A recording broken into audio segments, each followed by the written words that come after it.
All right, well, we'll go ahead and get started this morning. I think we'll see people trickle in here.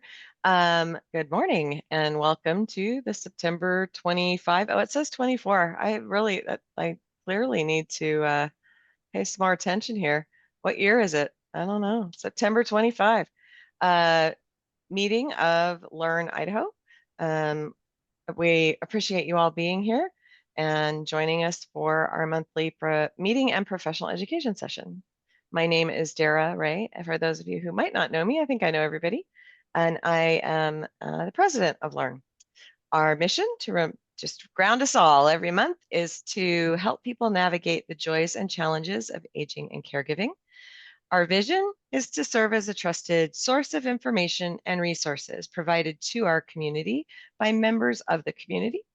And we do that by providing free education for mature adults, family caregivers, and the professionals serving them. We do this through 4 programs. Our professional education program that you're participating in today. Thank you for being here. Our community education program, which now has over, I think it's 250 videos on aging and caregiving. We add more than 20 videos a year, over 8 channels available 24/7, 365. And I am delighted to share that I have received a few stories this month of members who are using our recorded education sessions in support groups, other types of client meetings, community meetings, where the video is part of that education and then a discussion session after. So remember, the resources are available to you for that as well. We want you to be able to leverage the information in whatever way helps you, your clients, and your community. We have our amazing technology education program with in-person classes, lectures, workshops, practice sessions, and many tech help videos on the website. And then we have our Health and Resource Fair program in its second successful year. And we'll talk a little bit more about that later. Oh, got to find the right mouse. Excited to share we had a lot of membership activity in August. And I would like to pause and see if any of these new members, I know Sherry's here, so I'm going to ask Sherry to introduce herself. I'll look at the list and see if any of these other new members are here. But Sherry, why don't you go ahead and introduce yourself and let us know who you are and what you do. My name is Sherry Rinke. I live in the Wood River Valley. I say Haley because not many people know that Bellevue exists, but I actually live in Bellevue, Idaho. And here I was an educator for 30 years, got my CSA after working with some seniors and falling in love with working with seniors, and just expanded my business. CR tech support, which I did tech support for seniors, which I still do a lot of. But now I'm Sun Valley Senior Support and work with some clients that have dementia, and just hired my first 2 part-time employees, which terrifies me to no end. But such a need. Want to see our seniors taken care of well, and I want to be able to be a part of that hiring process and vetting process and training process. My employees and working with the people here in this valley. So that's what I do and who I am. And I'm so glad to be a part of your network. So Sherry, And thank you thank to you. Karen too, who roped me in as well. Good. It takes a village. It takes a village. Thank you for being here. And with your tech support background, Sherry, I'd love for you to connect with Tina when you have a minute, if you haven't done so already. I think there are some interesting opportunities potentially of leverage for you and resources that you can leverage out in Bellevue from the tech ed program. And Tina's not here today because she and her husband are in Santa Monica. One of his short films is being premiered, so that's pretty exciting. So I'll be Tina today too. Sherry is a CSA, as she mentioned, so as am I. I will just remind everyone that we are a CSA Leaders Network, and the professional education and video library portion of our organization are considered a CSA Leaders Network. The Society of Certified Senior Advisors is a national certification organization. It's a secondary certification for people who serve seniors. And I had the great opportunity to participate in the national conference and to speak at the national conference in August. I guess I should have a slide on that, but I don't, so I'll just talk to it. It was in Baltimore this year. More than 300 attendees at this year's conference, some really exciting new developments, some really very quality education. And I use that opportunity to approach my favorite presenters and ask them to come present to us. So we'll see some of those people presenting to us next year as well. So it's a really great organization. If you're interested in learning more about the Society of Certified Senior Advisors, I am more than happy to share that with you. All right. Any other new members before I move on? I didn't see anybody at We have first. several new members are here. Mallory's here and Danny's here. Oh, great. Sorry, I don't know. I must not have on my screen. Mallory, can you introduce yourself? Yes, good morning. Thank you so much for having us. We're super excited to be part of Learn. My name is Mallory Eldred. I'm the Chief Operating Officer for Ancora Health Services. I've been in the hospice space for over a decade, working in the Treasure Valley in Eastern Oregon with opportunities to consult over the US, working with small hospices, large hospices to do the right thing, get patients on services as they need and deserve. So super passionate about end-of-life care, getting all the access that they need and deserve. Super passionate about building relationships in our community with our teams. Very, very lucky to have Karen as a part of our team and who has got us hooked up with Learn. So just excited to be here. Enough about me. I'm just excited to get to be a part of this program. So thanks so much for your time. Welcome. We're delighted that you're here. And Danny. Yes, hi. My name is Danny Henson. I am a RN, the CEO, owner, and administrator of Ancora Health Services. I am very excited to be a part of Learn. I do a lot of outreach and education on all the things. We just did a ton of education outreach on advanced directives this weekend or this last weekend, and do go out and just it doesn't even necessarily about hospice. Some of the times it's or end of life care. Do a lot of mental health in services and education and on how we can help with crisis interventions and so many things. So I'm a really strong believer in the more education that you give and put out into the community, it's just the better resources and the better knowledge that people have. So any way I'm able to do that, and anytime I'm able to get in front of someone, I talk to them and educate on all the things that I can. Well, it sounds like you're in the right place. Thank you so much for being here, and we are so happy to welcome the Ancora team. I miss anybody else, Karen? I don't think so. I think you're right on it, Dara. Okay, let's move to guests. Do we have anyone here for the first time or who has not had an opportunity to introduce themselves before, who's not a presenter? I am a guest today. Hi, Leanne. Why don't you Hello. introduce yourself? My name is Leanne Gelsky, and I am with the Idaho Commission for Libraries. I oversee the Talking Book program for those that are blind, visually impaired, or unable to read standard print throughout Idaho. So I'm happy to sit in and hope to someday become a member. Thank you so much, Leanne, for joining us. I'm glad we were able to get you invited. We've been exchanging emails a little bit here. Any other guests today here for the first time? All right, I think we got everybody.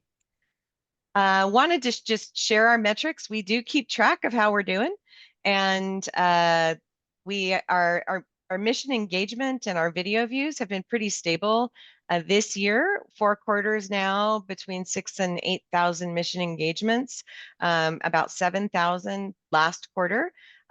We do keep that lifetime total because it just makes me happy to do so. And we're over 50,000 engagements since we started this organization and started tracking our impact on our community. We also do keep track of our subscriptions and social media engagement, as that is how we grow our community. Our mailing list subscribers continue to grow pretty steadily. And what I want to call out here is the key new thing here is a growth in YouTube subscribers this last year that is at a higher rate, as well as Facebook subscribers. And I am going to tell you what I attribute that to. Our book club program, while has light attendance, we know that there's a lot of engagement and interest because it's those book club people who are interested in attending the event who are converting into followers of our website, of our Facebook channel. So through that outreach and the encouragement to read these uplifting books, people are getting introduced to learn, and that is delightful. Thank you, Laureen. Moving on to the next here. Okay, I'm Tina now. Tina is not with us this morning, but we had a really interesting opportunity through the Tech Ed program. HP Foundation, who we have participated with HP over the last 4 years in their 40 Days of Doing Good program, with HP volunteers helping us with the technology education program, an event each year. And for the last 4 years, we have been awarded grants by HP totaling now $35,000 in support of this technology education program. The HP Foundation reached out to us and said, September is Relief Month. Would Learn Idaho be willing to put together a technology education program that our employees could take out into their communities throughout the United States in partnership with the American Red Cross? And Tina developed this emergency preparedness program and did so in combination with our Idaho Community Care Program partnership. And we put together this emergency preparedness application training, which will be part of the ICCP sponsored technology lectures and workshops. You see the list here on the left. But also I had the opportunity to introduce it yesterday on a national webinar, actually an international webinar for HP, letting people know that this tool set exists and encouraging them to use a curriculum designed by Learn Idaho to go out into their communities and download, teach people how to download and use this American Red Cross app. Really a real feather in our cap to have a company like HP come to us and say, help us do this this national project. So it was very well received, and I was happy to do it. It was fun. All right. Kathy, do you want to talk about health and resource fair stuff going on? Or Jerry? I don't know if Jerry's here this morning. Is Kathy here? I am, and I would. All right. Yeah, we're looking forward to our next fair at the Caldwell Senior Center on Tuesday. I'm not sure of how many of the vendors are attending. I haven't seen an updated list. Generally, we have 20 or more.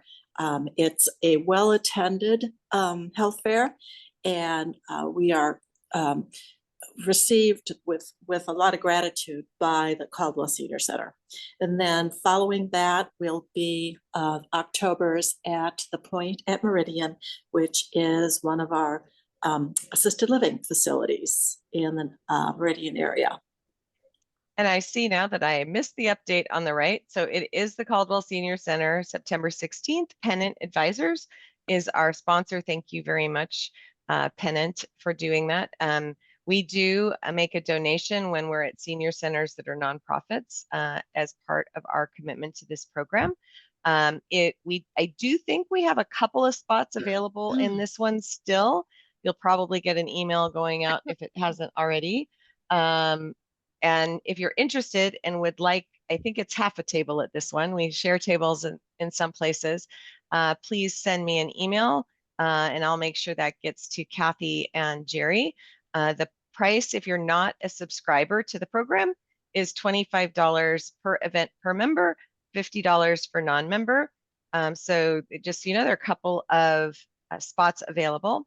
And we do have the sponsorship available for the final event of the year. If you're interested in sponsoring the event at the Point at Meridian, you receive event flyer recognition, a Facebook post and ad, LinkedIn post, a premier table location right at the front of the event, the opportunity to host the raffle at the end of the event. And if you so choose, you can preload your materials in the trick-or-treat bags that we give when people enter the event. It's adult trick-or-treating, right? That's what we do at these. And just thanks to our subscribers who have made this program possible this year. And we had 7, Kathy, is that right? Yes. 7. Yeah. 7 events this year throughout the year, starting in, I think, March. We end with our last event in October. And I know Kathy is already actively putting the schedule and dates together for next year. So we will be letting people know about the subscription for next year soon. Laureen, can you give us an update on book club? Wait, you're on mute. Did you take me off? It looks like someone did. Okay. So we are the Encore Book Club. We meet September 25th of this month, 6:30 to 7:30 via Zoom. That's Mountain Time. The book is How to Age Disgracefully, and we're growing slowly but surely. Every month there's a few more people that come, and we have engaging conversations about the ideas and concepts of aging as they're reflected in the books we read. We'd love to have you join us, or if you are a book enthusiast, you can always share our event through your social media and let other people know as well. We'd always appreciate that. And I'm here if you have any questions. Thank you, Laureen. And this is one of the programs, for those of you who are new to Learn, you may not have you may not know this, is we really started with the professional education and video library. That was really our core. And each of the programs we've been sharing with you this morning were the ideas of our members who had an idea, a way to expand on our mission and bring something to our community. And the book club is really the first opportunity we've had to really proactively reach out to people in just a positive way when they're not in need of some information, but rather just engaging with Learn and becoming aware of who we are when they're not trying to manage a challenge, usually is where we see them. So this is a really nice way to engage with our community positively and grow our community positively. So thank you very much, Lorraine. And Kathy, I'll ask you to just give us a bit here about what you're working on. Sure. So we're actually going to endeavor to create a mother-daughter tea party for the spring.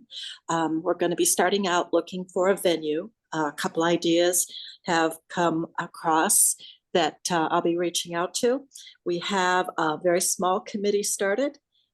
We'll also be engaging those members to get ideas as far as how to structure this. We'd like to see it turn into an annual event if we could, and perhaps even see it evolve into a fundraiser. So stay tuned on more details to come. And just I'll share just a little bit more about what we hope the idea will be. Of course, welcoming mothers and daughters to come and be introduced to Learn. But we are hoping that the women members of Learn who are available on the date of the event might also adopt a resident of a local care community who doesn't have a daughter nearby, or just another older adult in the community, an older woman in the community, and invite that woman to come to adopt a mother for a day and come be introduced to Learn. So really want it to be a community event, bringing people together in a positive way as well. Actually, before I go here, Karen, can you give us an update on what's happening with the End of Life channel? I don't have a slide in here, and your event that you're doing in October. Do you want to go ahead and do that? Absolutely. And I'll make sure that everybody knows about it. Thanks, Dara. We're very excited with All Set Persons Funeral Home and Encora Health for sponsoring the End of Life channel. We are growing it, and it's really amazing to see how many people are really interested in learning more about end of life in the comfort of their own home. They can do it whenever they want to. Barbara Carnes has joined us 4 different times and is going to be joining us again as she graciously donates her time to us. We also have some wonderful conversations with the mortician and understanding the ins and outs of funeral homes. And so, and be watching. We're also going to be starting another segment on Ask a Doctor and have some talks from a doctor. And then you'll be finding out and getting information. We have a wonderful free community event that's happening on October the 15th at the Meridian Senior Center. It's training people how to care for people at the end of life. Suzanne O'Brien, who wrote the book, The Good Death, will be here in Boise, Idaho, and we'll be presenting that free of charge. We are providing a light dinner. We have vendors that'll be there. It's going to be from 5 o'clock until 8 o'clock. And then this is hot off the press. On the 16th of October, we're partnering with PBS, sorry, I just lost my complete train of thought, with Public Television Frontline and the Osher Institute to present a screening of Being Mortal with Alatule Guwande. Unfortunately, he is not going to be here, but it's a wonderful opportunity. And we will then have a doctor, a nurse, and hospice chaplain roundtable discussion. So you'll be getting information. I know October is a super busy month, but please save at least those 2 dates for some amazing free education and learning. Thank you. Thank you so much, Karen. And for those of you who might not have had a chance to get out to the End of Life channel, I really wanted to show you there's some really great information out here. We reached out into the community and realized there was an opportunity here when we were tracking our metrics on our videos and saw how popular and how active the videos were on end of life and death related issues.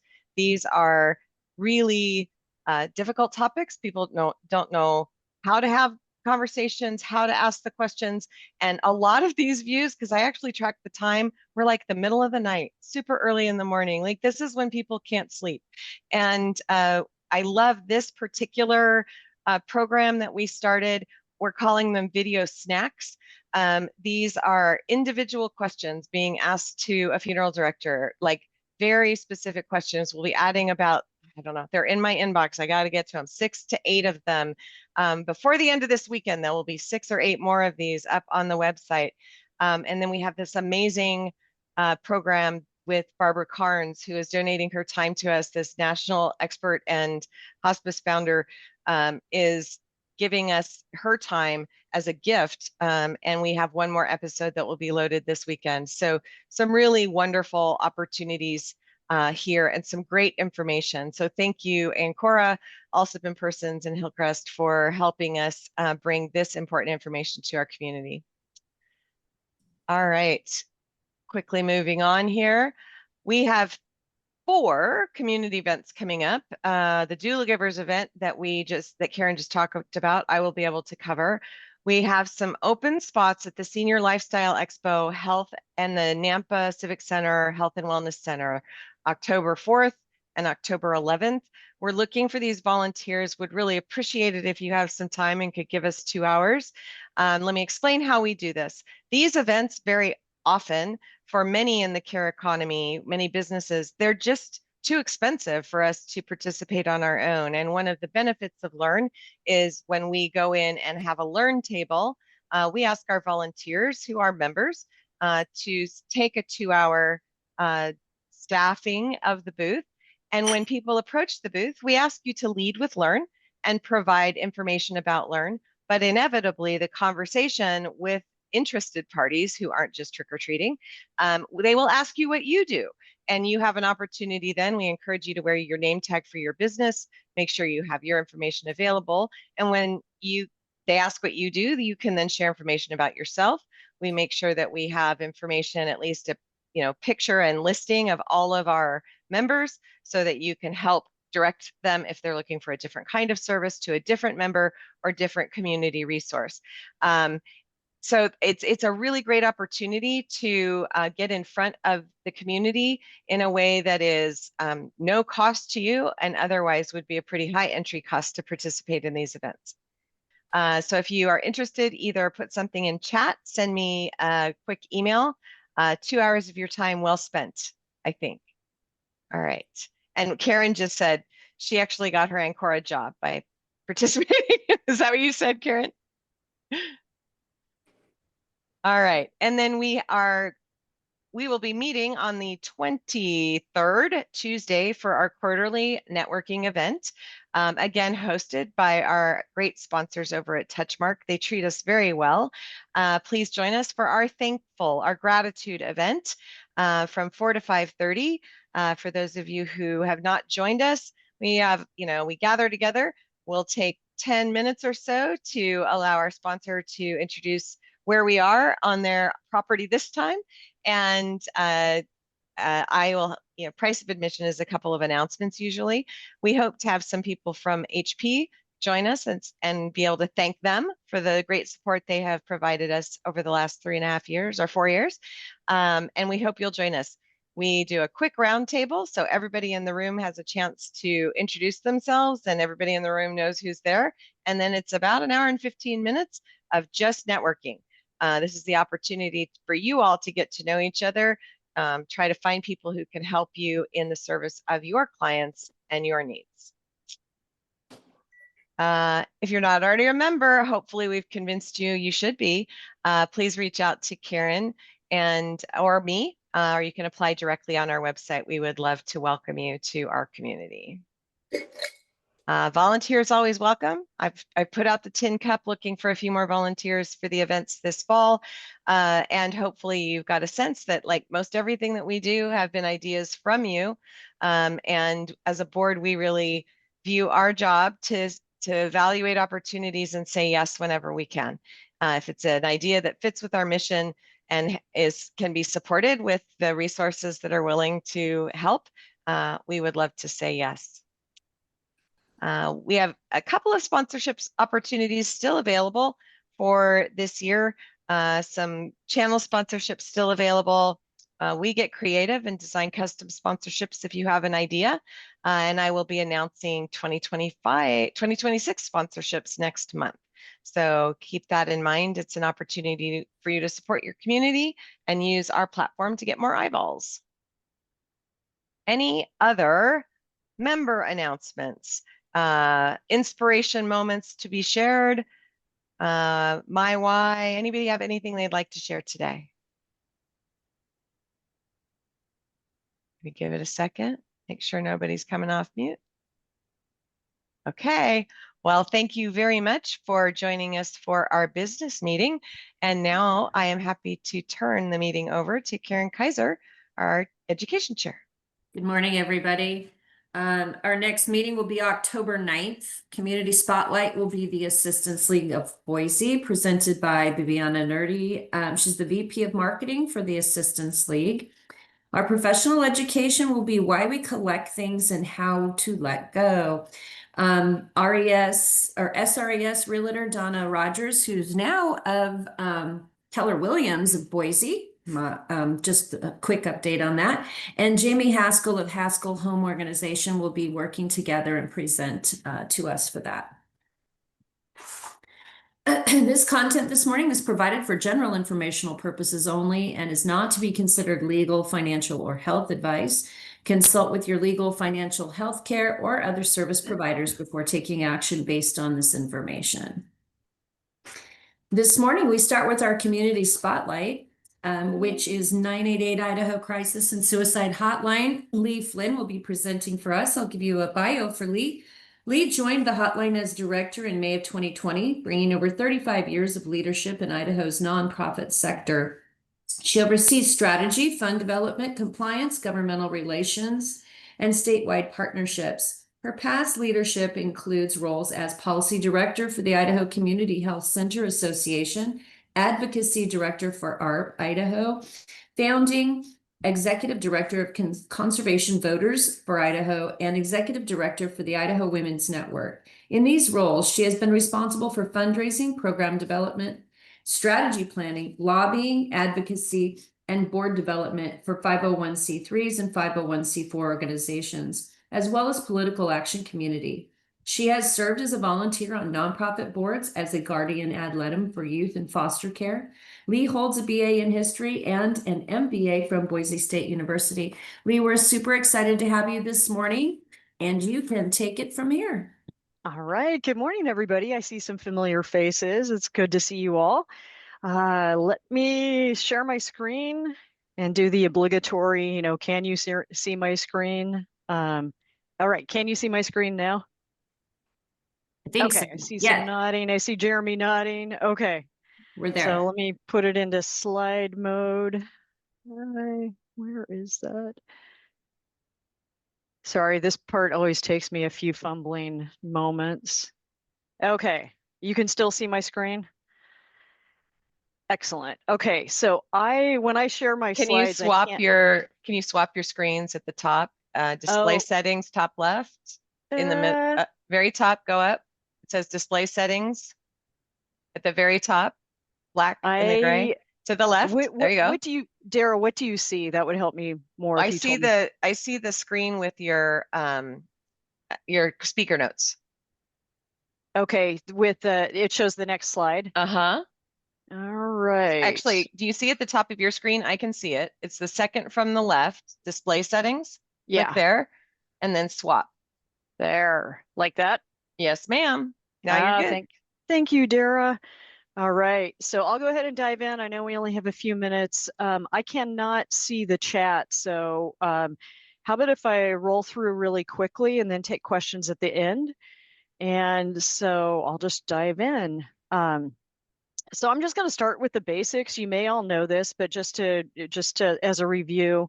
So Idaho Crisis and Suicide Hotline is the 988 call center for all of Idaho. 988 is now the universal mental health and suicide prevention crisis number all across the country. And that number 988 went live in July of 2022. The intention was to create a nation-wide number that's easy to remember. Prior to that, the phone number that was across the nation was a 10-digit phone number, and that's kind of hard to remember. So again, it's to help people get the help they need in the moment they need it, to reduce the burden on law enforcement response, and to just make sure everybody knows who to call. There are 988 call centers in every state. Some states have multiple. If you can imagine, states like Texas and New York and California, they have multiple. But in Idaho, it's Idaho Crisis and Suicide Hotline. So basically what we do, we provide 24/7 free and confidential crisis support. About 89% of the folks that reach out to us through call, phone, or text, about 89% our team is able to support, help them de-escalate or reduce stress and keep themselves safe. And for the ones that we're not able to do that, I'll touch on that here in a moment. Those needing in-person care, we now are able to refer them to mobile crisis teams, crisis centers, or depending where a person lives, in some places, in some parts of the state, the nearest hospital might be the best option. Since 2012, when we started, we've now responded to over 174,000 crisis contacts.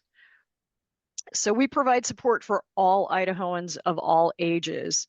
Since the beginning, and I would say especially now in Idaho's fairly new crisis system, we really serve as an entry point into Idaho's behavioral health system. For a lot of people that reach out, they might not be plugged into anything. And so for a lot of Idahoans, we're kind of the first place they may reach out for help. So we provide, again, crisis support for Idahoans in any type of crisis that does include people who are feeling suicidal, as well as people experiencing many other types of crisis. And I'll touch on that in a moment. Person can call for themselves, and they can also you can call on behalf of someone else. We sometimes get parents calling on behalf of their kids, concerned about their kids feeling suicidal. They don't know what to do. We sometimes have therapists calling on behalf of their client, and so forth. A person calling about their neighbor. We also provide follow-up calls to Idahoans that are discharging from some hospitals. And again, our main purpose is to provide crisis support, to help that person support themselves, to help them de-escalate and keep safe. So how to reach us? Kind of obvious, but it is, 988. A person can call 988, text 988, or you can also go on our website. There's a button and you can do a chat session through our website, which is a lot easier for some people who don't want to type on their phone and feel more comfortable, interacting that way rather than calling. We also have an unpublished phone line specifically for law enforcement and first responders, so they can reach us directly if they need. And one thing that's changed, it's been a while since I've met with you all, but one thing that changed last year that's a really big deal is when 988 first took off, the phone calls were routed by the person's area code. And that was problematic because people move and they don't change their phones, so every single day we were getting out-of-state callers, just like every other call center. So starting last year, all the major phone carriers, T-Mobile, AT&T, Verizon, they are all now routing by the caller's location, not their area code. So that helps a lot because it ensures that almost all the calls we get are from people who are physically located in Idaho. That said, we know there's a lot of fear around, oh, if you call, they're going to know where you're at. When calls are routed to us, all we can tell is that it's a caller within Idaho. We cannot tell. We don't have the level of detail that a 911 dispatcher has. We can't tell where in Idaho someone's calling from. We can just tell that they're in Idaho. I should say on that. So the big three carriers do routing by location. The smaller carriers are not quite there yet. So that is a change that should happen next year. So I've mentioned crisis, we provide crisis support. I just want to touch on some of the reasons that people may reach out. So there is a myth that we're constantly trying to dispel, that a person has to be suicidal to reach out to 988, and that is not true. A person can be in any kind of crisis as defined by them, and really, what a crisis is an experience that prevents the person from really being able to cope and being able to function, day to day. So that can include feelings of suicide, self-harm, mental health concerns. We hear from some people who have homicidal feelings. They want to hurt other people. We hear from people who are grieving the loss of a loved one, kids that are being bullied, current events, breakups, divorces. So really, the reasons that people reach out are very real life experiences that many of us, if not all of us, will go through at some point. This is just a quick glance at our contact volume, calls, texts, chats. And if you can see, the last bar on the right is second quarter 2025. So in the most recent quarter, we responded to almost 7,400 contacts. And if you compare that to second quarter 2024, you can see that's a lot higher.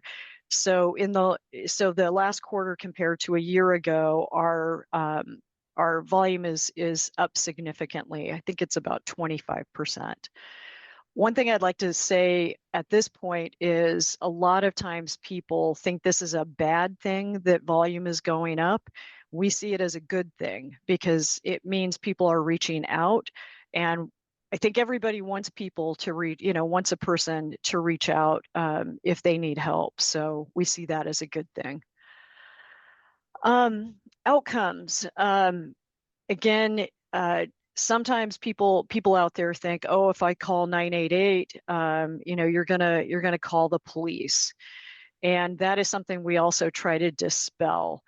I want to be really clear that in most circumstances, we do not engage or reach out to the police. At this point, it's about law enforcement involvement in crisis calls is about 1% of our calls. And just to be clear, the only situations that we reach out to law enforcement include very serious situations such as a suicide in progress. You know, if we're talking to someone and we find out they've already taken enough pills to overdose, or they've taken other steps. In those situations, we stop the crisis intervention and we move to reaching out to law enforcement for a welfare check, actually asking law enforcement to go check on the person.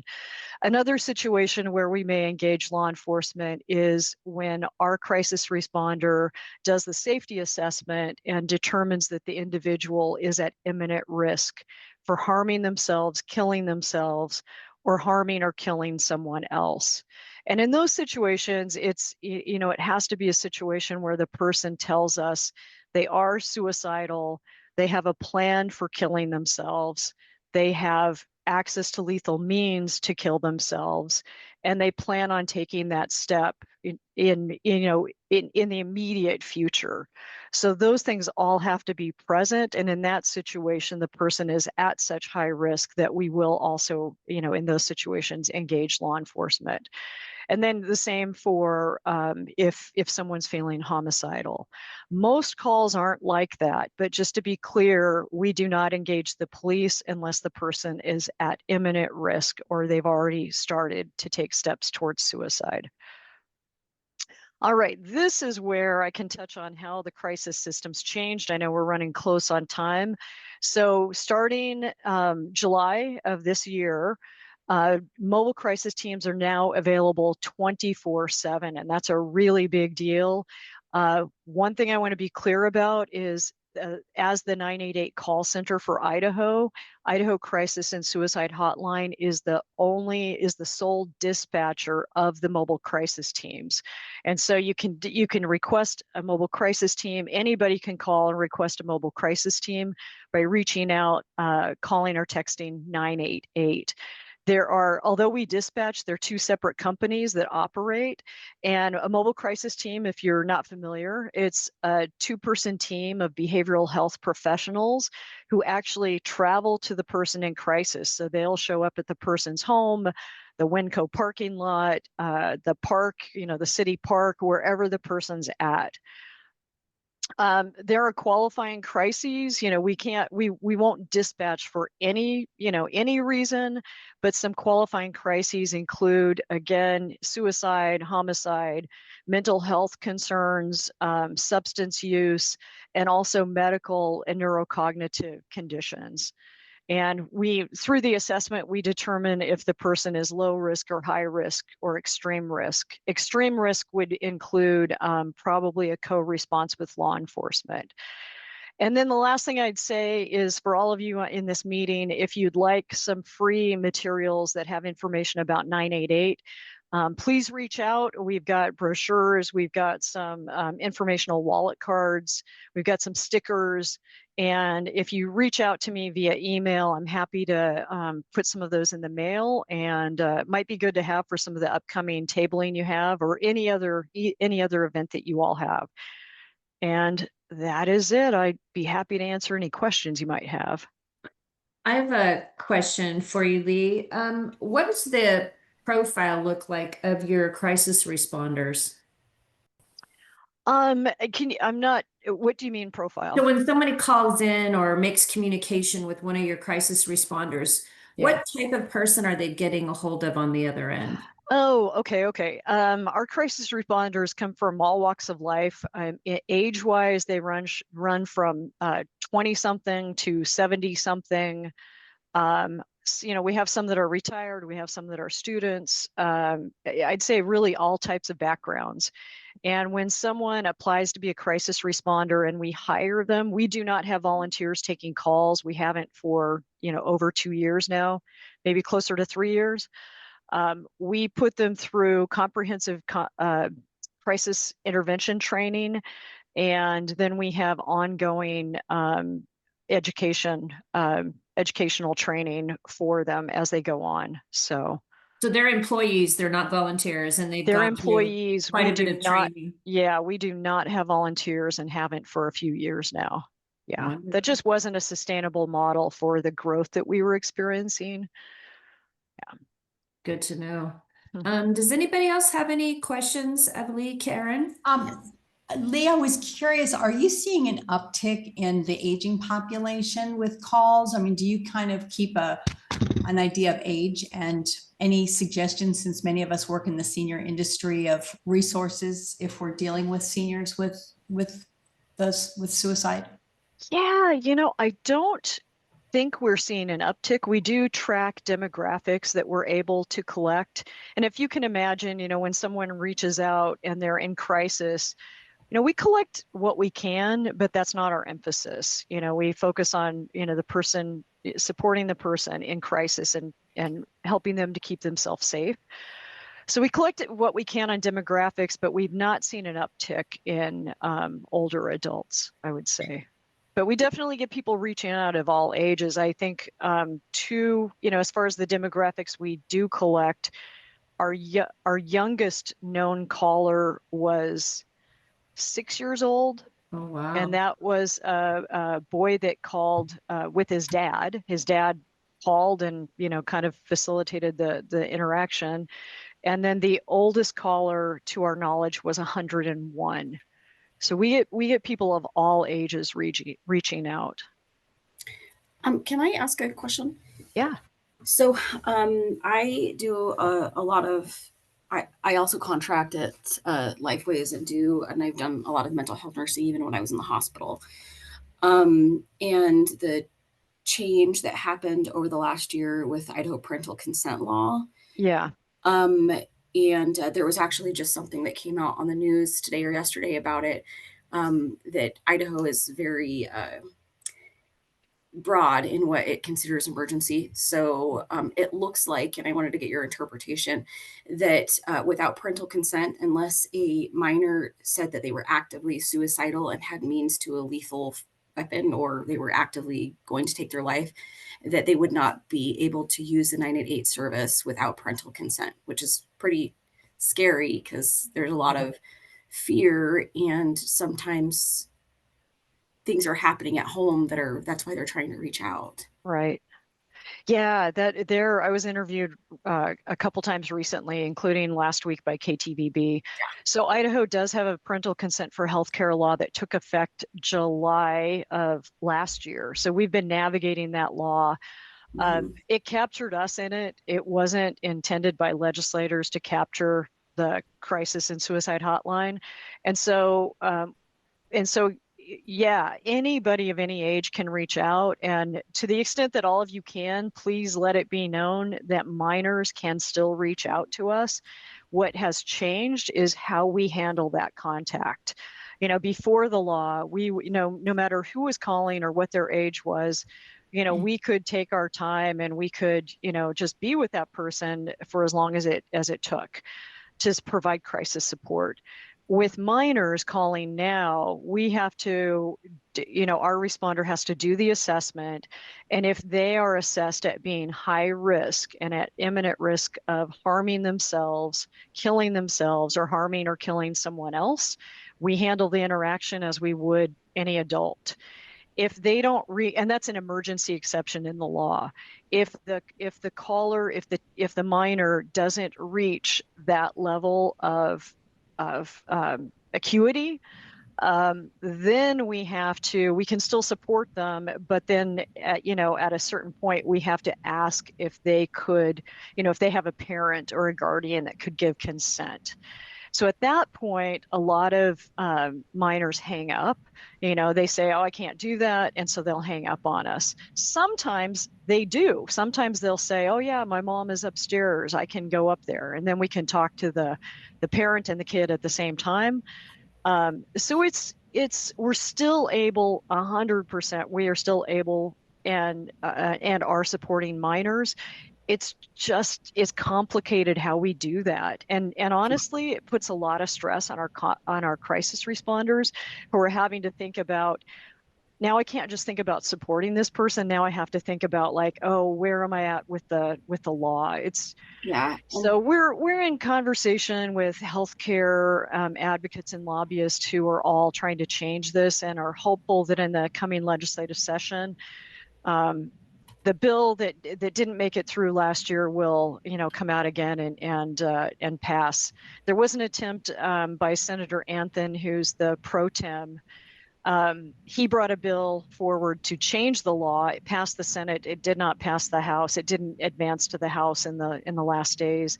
But in that bill, it would have exempted us completely. So we're hoping for that approach again. Yeah, and then I have a question, one more question on this. I saw people saying, "Oh, I'm going to call into the crisis center and give them blanket permission to talk to my children anytime." Is there a way for you guys to house that information? Yeah.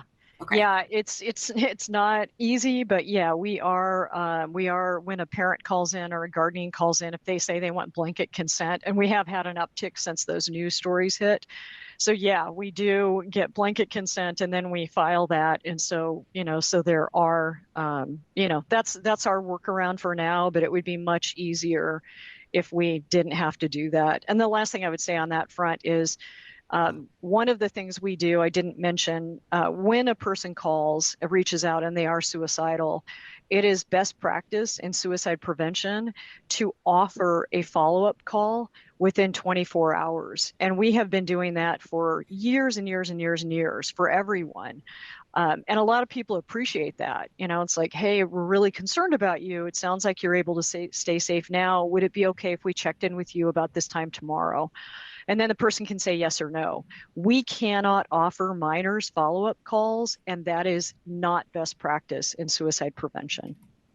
Yeah. And then I was just going to add one thing to you guys. I got selected as a delegate for District 21. I'm in the Government Affairs Committee and do a lot of work with District 21, where I live and my business is at. For the legislative tour in Twin Falls in November. And along with a lot of Medicaid stuff that affects our seniors, this is on my list to try to get in front of the legislators, because I'm seeing the impact on the mental health side of things for minors and just access to care. So, yeah. Anybody else? Thank you, Danny. Thank you for those great questions. Anybody else have any questions before I let Lee go? Just Lee, everyone's just said thank you so much and really appreciate it. Mallory had mentioned that they've been seeing an increase in requests for mental health and crisis education in the community. Thank you so much for everything that you do. And this was very informative. We're so appreciative that you took the time this morning to come in and join us. Well, thank you so much. I appreciate it. I put my email in the chat. Reach out if you'd like any 988 materials, and also Danny and anybody else, reach out if you want to stay connected on parental consent or anything else. Just reach out to me and we can keep talking. So thank you, everybody, and have a great rest of your day. Oh, and Dara, feel free if you haven't already to share the slides if that would be of interest to anybody. Perfect. Thank you. We'll post them on our site for sure. Okay, that's great. Thank you. Thanks, everybody. Bye-bye. Thank you. Moving along to our professional education this morning, we have a panel of experts that we'll be hearing from this morning. So I will get started on their bios. Presented Jeremy Maxand is the Executive Director of Living Independence Network Corporation, or referred to as LINC, one of Idaho's 3 centers for independent living. Jeremy grew up in a small island community in Southeast Alaska and has used a manual wheelchair since 1989. He moved to Idaho in the early 90s to attend Boise State University, where he earned undergraduate degrees in criminal justice administration and sociology, and a graduate degree in applied historical research. Jeremy holds a certificate from the University of Washington's Evans School of Public Policy and Governance, Nonprofit Executive Leadership Institute, and from the University of Missouri's College of Human and Environmental Sciences, School of Architectural Studies, ADA Coordinator Training Certification Program. Jeremy has more than 20 years of nonprofit management experience and 10 years in executive leadership. He serves on a number of committees and boards, including the Ada County Highway District ADA Advisory Committee, the State of Idaho Building Code Board, the Idaho Voluntary Organizations Active in Disaster Board, the Idaho State Independent Living Council, and the Idaho Access Project Board. Chris Peugh, I hope I said that correctly, Chris, is a wildfire community and customer engagement specialist at Idaho Power, where he brings 15 years of experience in customer service leadership and strategic outreach. He earned a Bachelor of Business Administration and General Business Management from Boise State University and has led initiatives to improve operational efficiency, outage response, and community resilience. Known for mentoring teams and fostering a culture of integrity and safety, Chris plays a key role in strengthening public trust and advancing Idaho Power's wildlife preparedness efforts.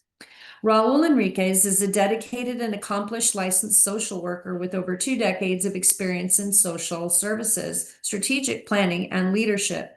An AU and a U.S. Marine Corps veteran, Raul has held many key roles, including Executive Director of the Southwest Idaho Area Agency on Aging, where he led strategic initiatives, supervised a team of 35, and managed multi-million-dollar grants and contracts. His expertise spans case management, government, procurement, and program development with a strong track record in advocating for vulnerable adults.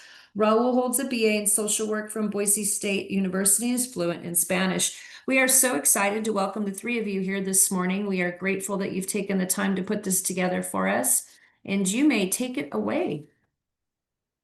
Thanks, Karen. Appreciate it. And you did a great job on my last name, so thank you. Yay! No worries. No worries about that at all. So I'll share my screen here, get us going. Okay. Are we in business? Can everybody see my screen maybe? Let's go share. Yes. Now we can. Okay, sweet. We are in business. All right, and thank you everybody for having us here this morning. Appreciate it. So our topic today, power outages and preparing for the unexpected. This is especially timely given the fact that it's National Preparedness Month. Again, my name is Chris Peugh. I'm the Wildfire Community and Customer Engagement Specialist for Idaho Power, and I'm excited to be here with all of you to talk about how we can all be better prepared for the unexpected. So today we'll talk about outage preparation. We'll also hit on preparedness consideration for older adults and those with disabilities, medical considerations during an outage as well. So here at Idaho Power, our mission is to provide safe, reliable, and affordable electricity. So obviously keeping the power on, that's at the heart of what we do. And on average, last year we had about folks having fewer than 4 hours without power.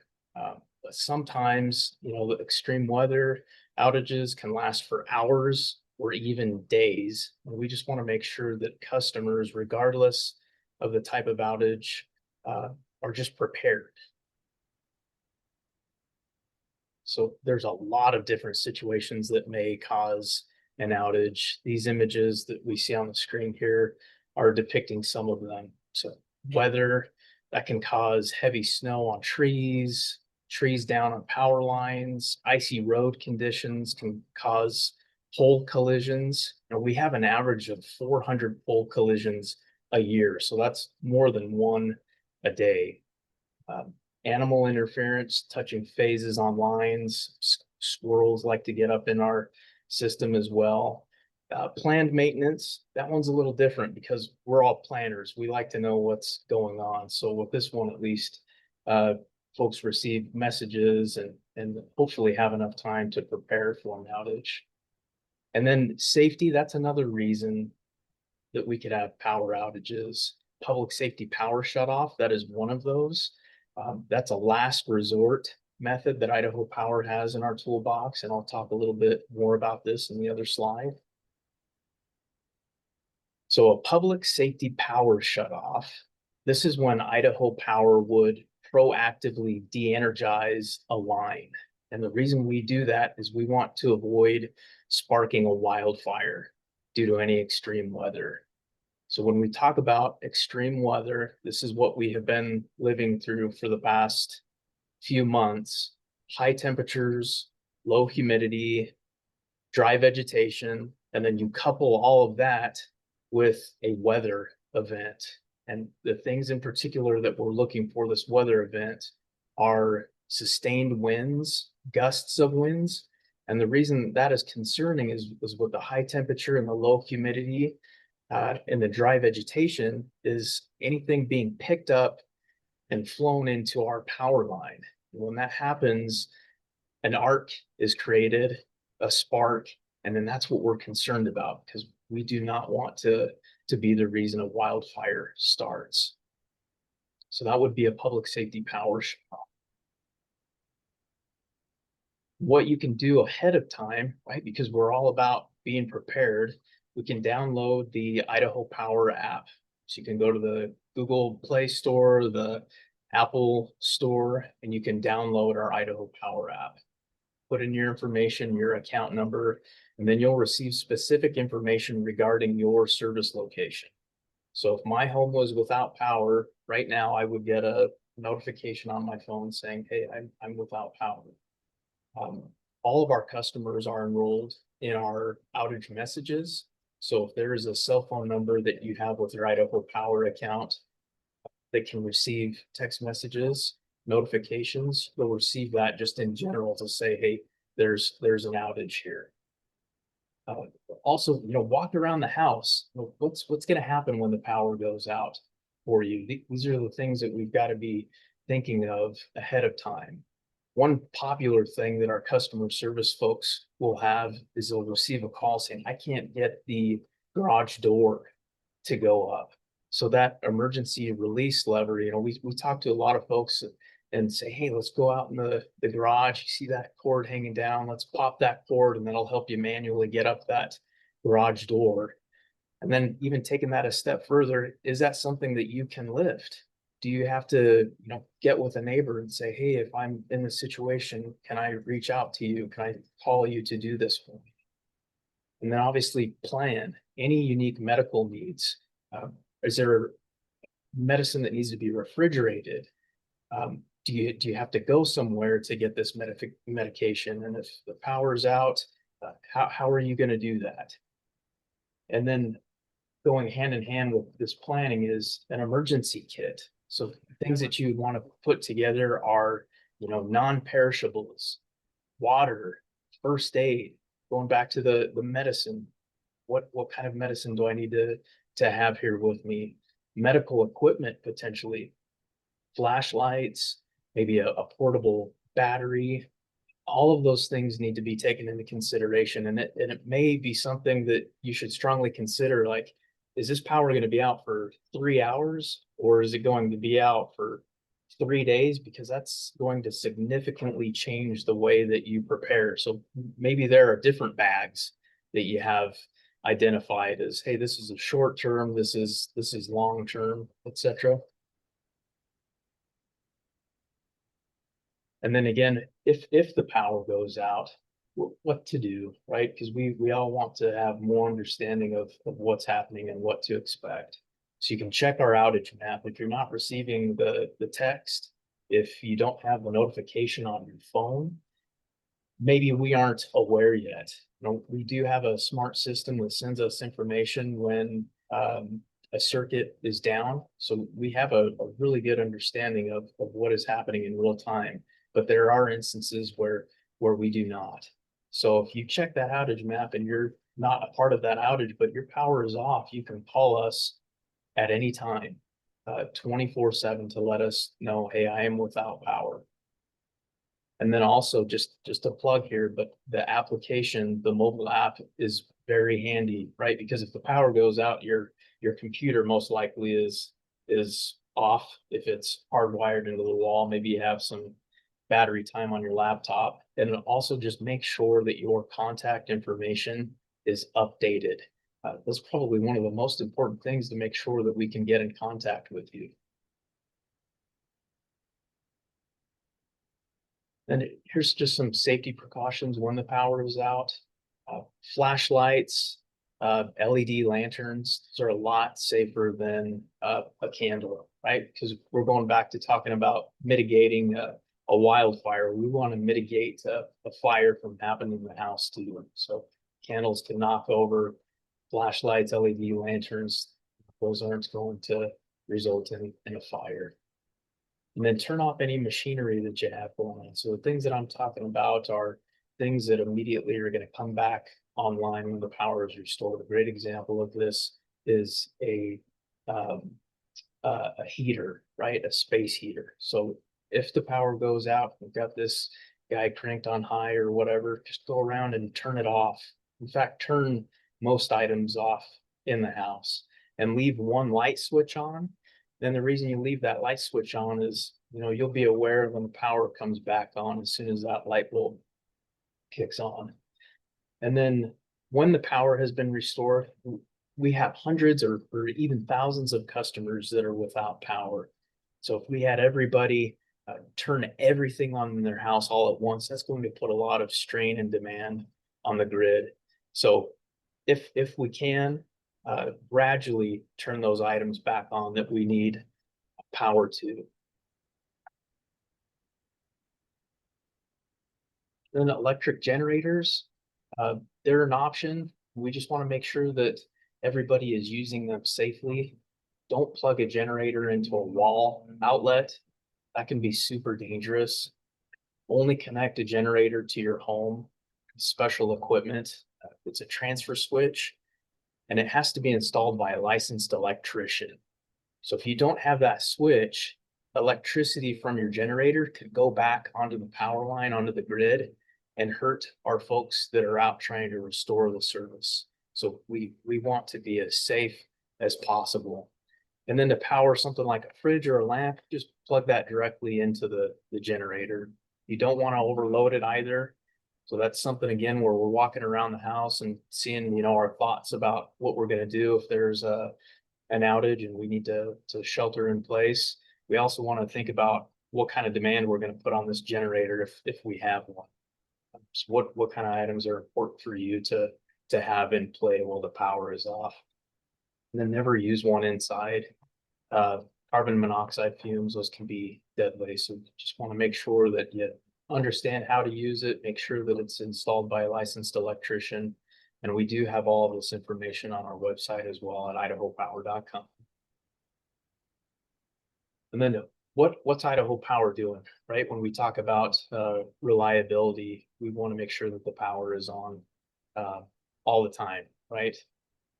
It's only 99.966%, but what could we do to have it on as much as possible? So when we talk about wildfires, we have a lot of wildfire mitigation. We wrap our poles with a fire resistant mesh. We have hardening devices that we put all over our grid to ensure that there isn't any sparking of a wildfire. We have an integrated resource plan that we do every 2 years, and we're looking out a 20-year span to say, like, what's the growth like? What's a new technology out there? What should we be doing to best serve our customers? And then we space power lines as well, so we don't have any redundant service points, meaning that if lightning hits one area and the service can only travel on that line, well, then we've got to go out and make sure that only service point is re-energized. But if we have multiple paths that can service the same area, then we've done ourselves a good service there. And then we're constantly monitoring to improve the system and maintaining the equipment as well. So it's likely you've all seen us out on the side of the road, restoring service, maintaining our power poles and lines, etc. And now I'm going to hand it over to Jeremy and Raul, and they'll talk more about specific preparation tips for older adults and those with disabilities. Thank you. Chris, real quick, could you post in the chat the link where someone can find the what to do when the power goes out, when they're looking for some kind of a printable form? Can you just post the link to that and or the website link where they can find that? Yes, absolutely. Thank you so much. Of course. Okay, thanks, Chris. Are you running the slide deck? Yes, sir. Awesome. Okay. Yeah, Raul and I are going to talk about emergency preparedness for folks with disabilities and older adults, like Chris said. We can move on to the next slide. And I apologize, I'm just getting over a bug, so I'm a little low energy this morning and foggy headed. So why should we be prepared? There's a couple really good reasons why we should be prepared if they're not obvious. Especially for folks who have disabilities, the systems that we normally rely on when there isn't a disaster you may not have access to when there is a disaster. So Chris mentioned electricity, but you may have communication that goes down. You may not be able to access medication at a pharmacy that you might need. Transportation could be compromised in some way. So thinking about how you would meet those needs if you didn't have access to them is really, really important. Whether that be a mutual aid group or neighbors or family members who you spoke with about being able to, safely transport you from point A to point B, or pick up medications or things like that. It's really important to think through, especially for, your four plus hour power outage, but then, even that kind of multi-day situation or disaster that could or couldn't be a power outage. And when we're prepared, hopefully, it helps us stay independent, which all of us want, desperately, to stay independent. It keeps us healthy, and staying healthy means we stay independent. And then we face fewer barriers. So, we might have only to figure out our medication situation, but the other things we've kind of got dialed in with neighbors or friends or family or something like that. And all of that just helps with our mental health, our stress, anxiety, and all of these things are interconnected with our health and our independence. So it is really important to think this stuff through.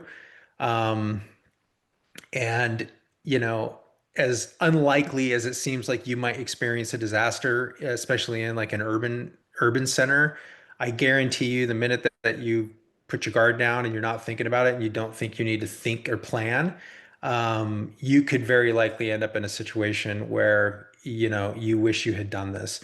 Just a year or two ago, we had a wildfire that encroached in our neighborhood in Barber Valley in Boise, and we who would think we would have a wildfire like bearing down through our subdivision. But that did happen, and we were all kind of ready with our go kits and our cat carriers if we got the call to evacuate. And it was a little, even for people who work in the preparedness space, and I live across the street from the county emergency manager, and all of us were a little like shook up that like we're watching planes dropping retardant on the hills like 300 yards above us. So definitely think about this stuff because it can happen. Let's go to the next slide. So there's really four things you want to think about to be prepared. One is what we call a personal assessment, and that's really thinking through the things that you need to be independent, to continue to do the daily living activities that you normally do.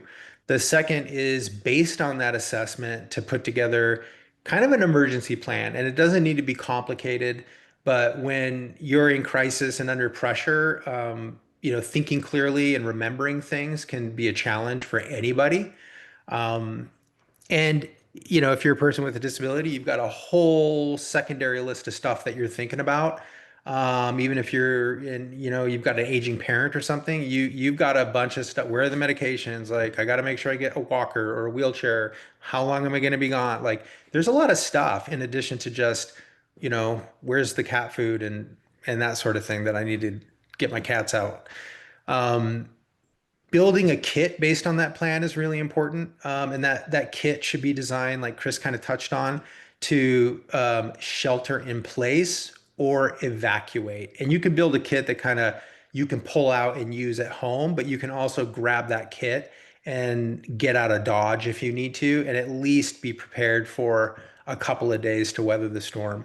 And then the last thing is to get and stay informed. This is really, really important. Information is a key in disasters. And so making sure you have at least a primary and a secondary way that you're getting information from emergency managers or law enforcement or health officials is really, really important. And we'll give you some tips on how to do that.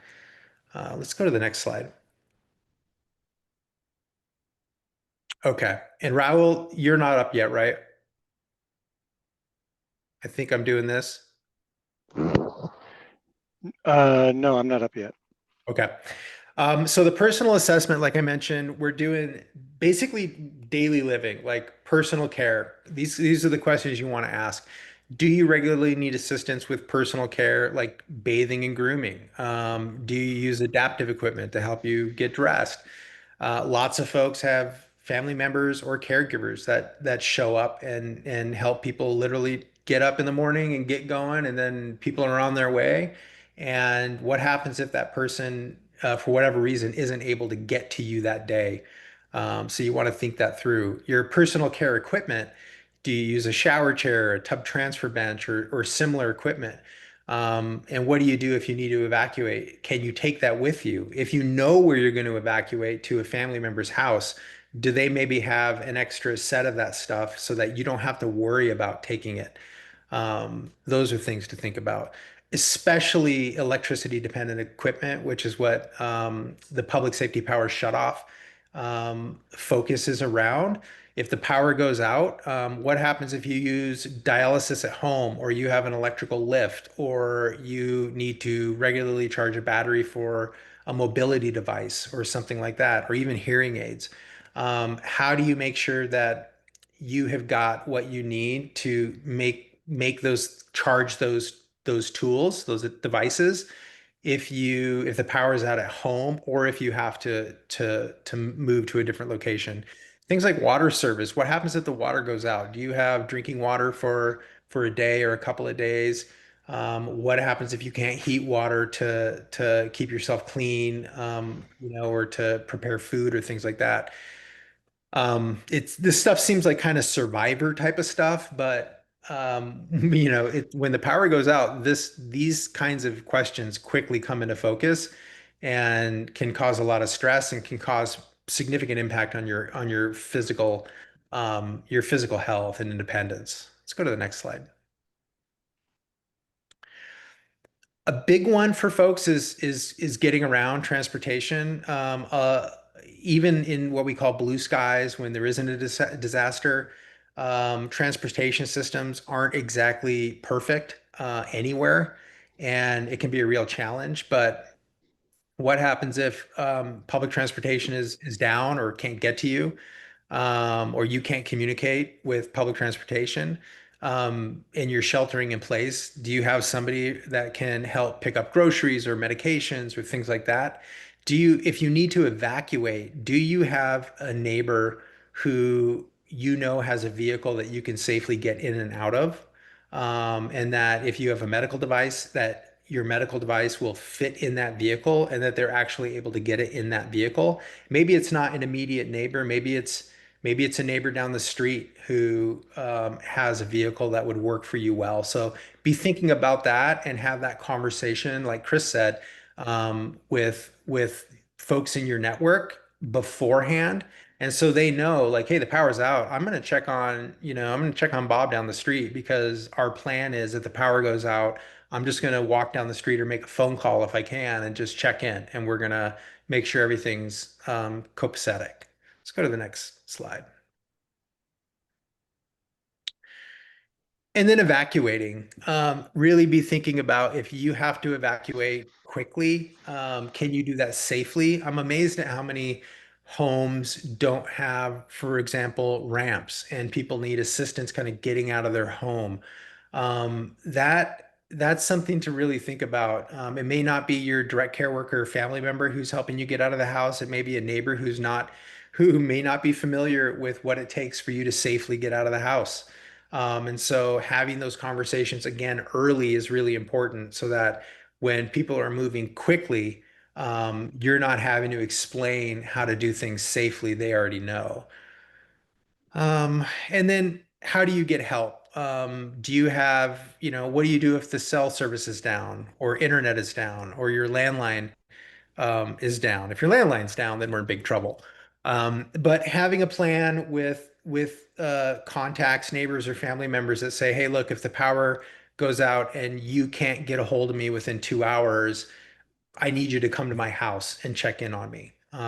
Those sorts of plans are really important, to just make sure that you've got backup coming, or is in communication with you if you need it. Let's go to the next slide. Raul, you are up. All right.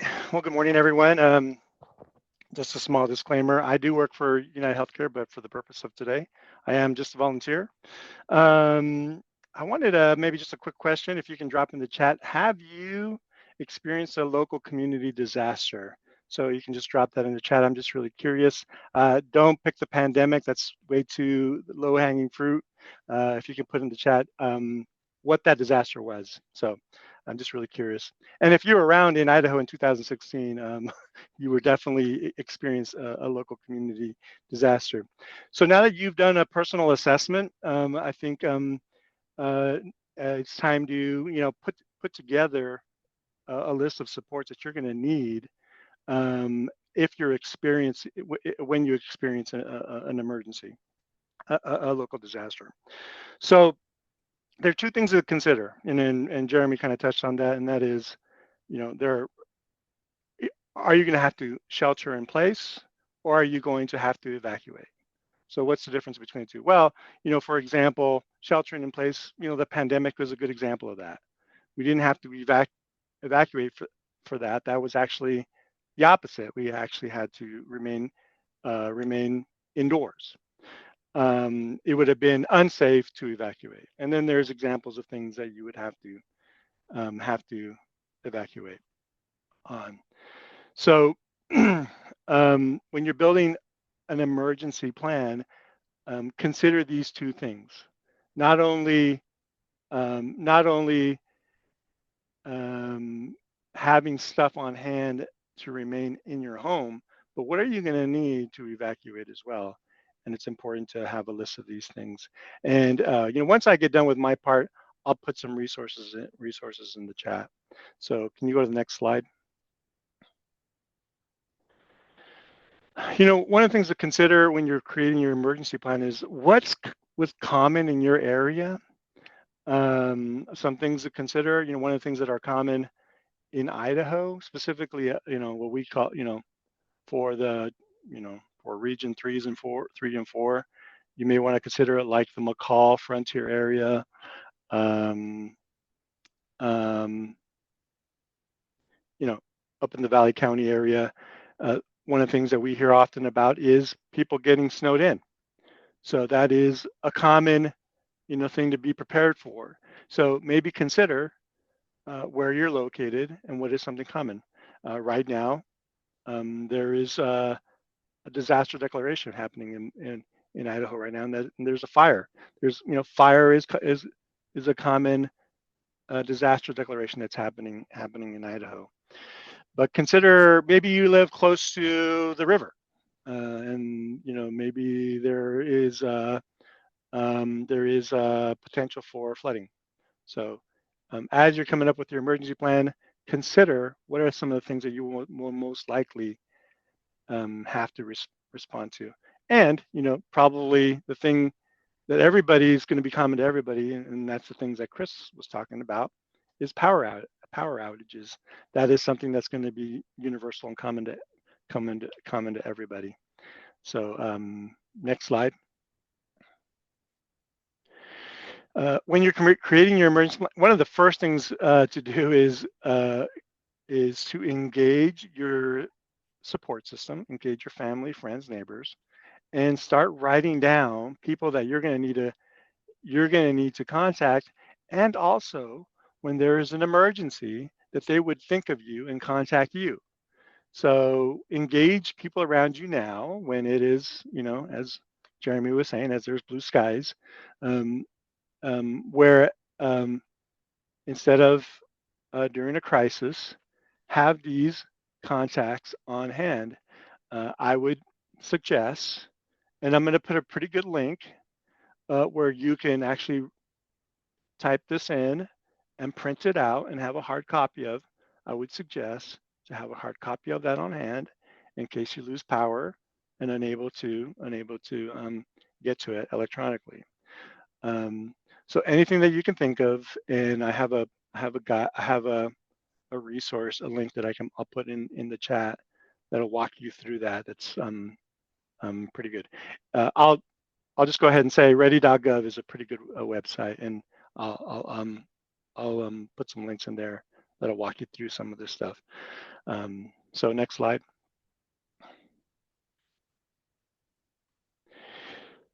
Have your documents ready to go on the file. You do not want to, during an emergency, during a crisis, be looking through when stress is high, looking through your ID cards. You don't want to stop and put down your current medications. You want to have that list on hand and available to you in a file, ready for you to take with you in case you need it, if you have to evacuate, even to have on hand. So next slide.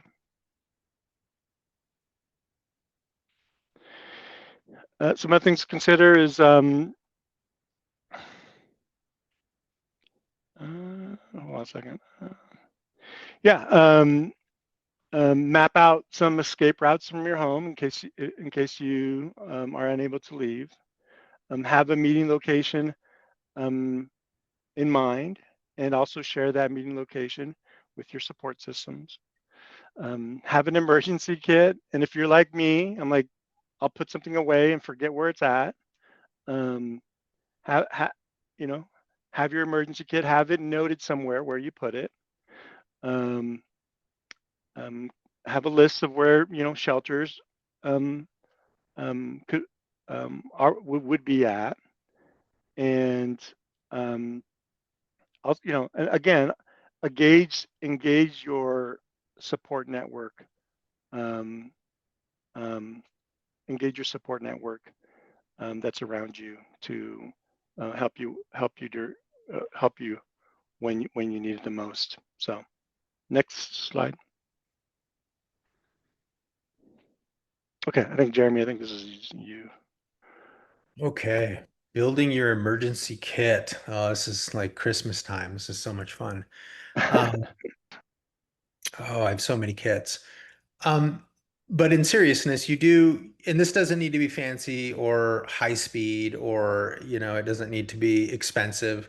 But having a backpack of some sort, you can pick most of this up at the dollar store, to be honest.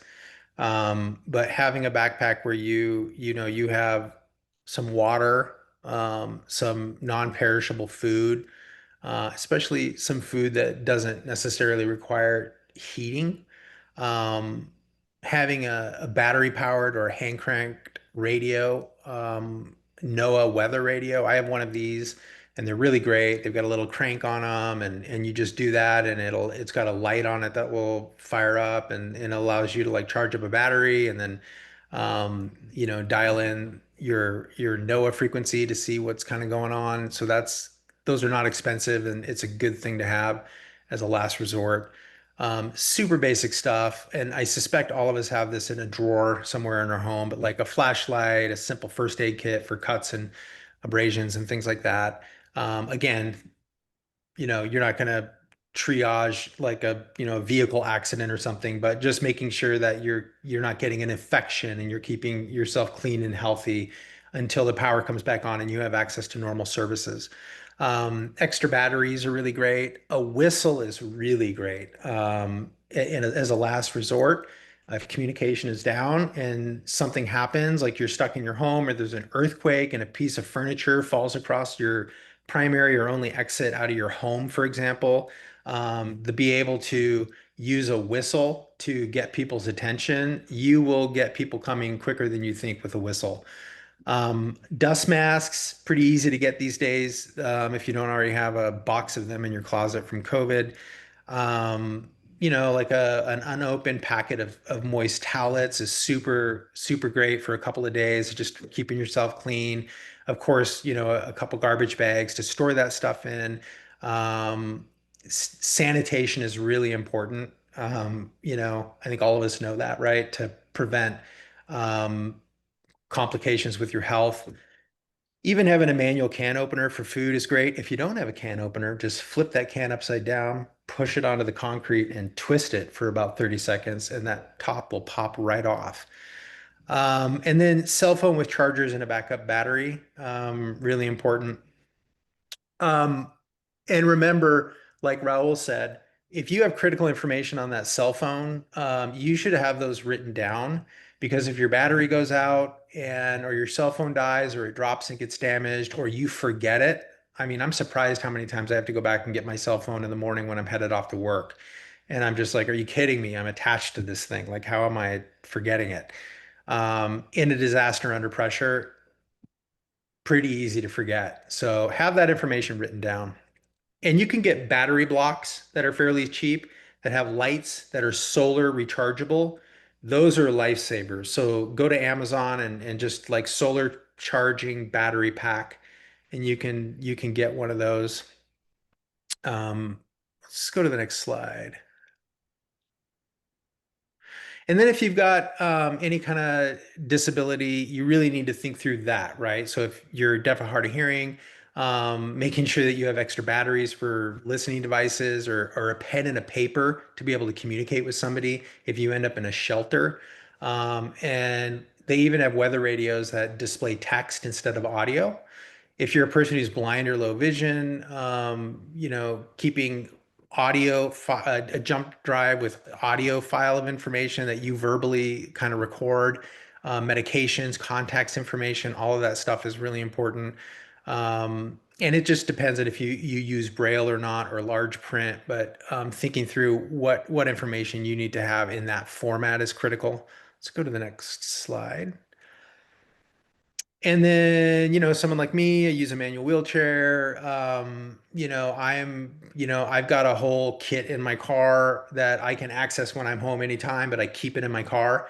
And it's got tires and inner tubes and all the tools I need, and spoke tighteners and like caster replacements and Allen wrenches. So no matter where I'm at, I can pretty much do whatever I need to get myself back up and going to get home. But just thinking through that sort of stuff, if you're going to be leaving the house and you need an extra piece of equipment, or that sort of stuff is really, really, really important. And again, if you don't have your particular piece of medical equipment, you could end up in a real compromised situation medically, right? If you don't have the right seat with you, you could end up with all kinds of complications that may land you in an emergency room or something like that. Karen, I saw you come off mute. Did you have something to say? I'm just going to mention that if people need to leave the meeting, we understand, and this is very good information, but we understand that we're over our 9, and that's totally fine, Jeremy. I just want people to know it's okay if they pop off, because we'll have this recorded and posted to our Learn website. So you won't miss anything. You can come back and pick us up where we left off. Please continue. Okay, we're almost done too, so we're getting right to the end. Let's go to the next slide. And then the last part, Raul, you want to take it away? Close us out.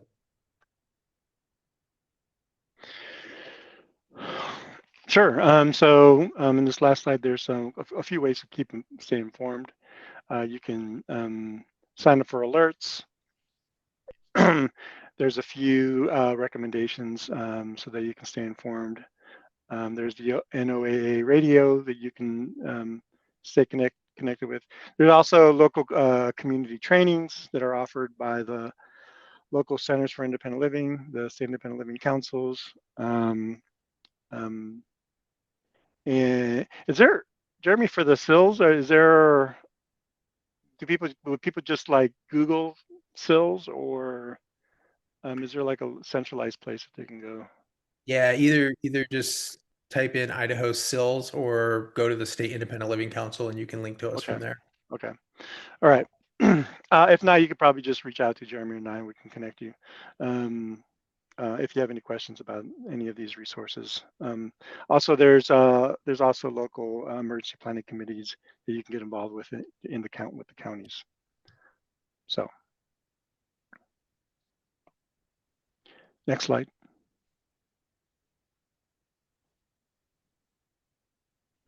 Is that it? A couple more added resources. that will, that will provide you information on some of the stuff that we discussed. And I think that might be, is it the last slide? I'm not sure. Yeah, that's the last one. Okay. Does anybody have any questions of our panel this morning? I have a quick one. Are any of these things pre-printed that we can get for clients that are for seniors that aren't computer savvy? I appreciate having the links, but does anybody have those already ready, printed up that we can get out and give to people in outlying areas? Yes, I'm going to put a link to the State Independent Living Council website, and they have got a packet that they've put together that you can print out, or you can even ask them to mail it to you. And it is exactly that. So I'll drop that into the link. Thank you, Jeremy. Thanks. With the ready.gov, there might be a way to request that. I'll do some research and maybe get back to you, Karen. That'd be great. And if you guys have anything that you want to send off to me or to Dara, I will make sure that everybody that's in attendance gets that as well. Thank you, all three of you, for taking your time and professional expertise this morning to share with us. I know everyone greatly appreciates the information. Dara, do you want to chomp back in for me? Thank you so much.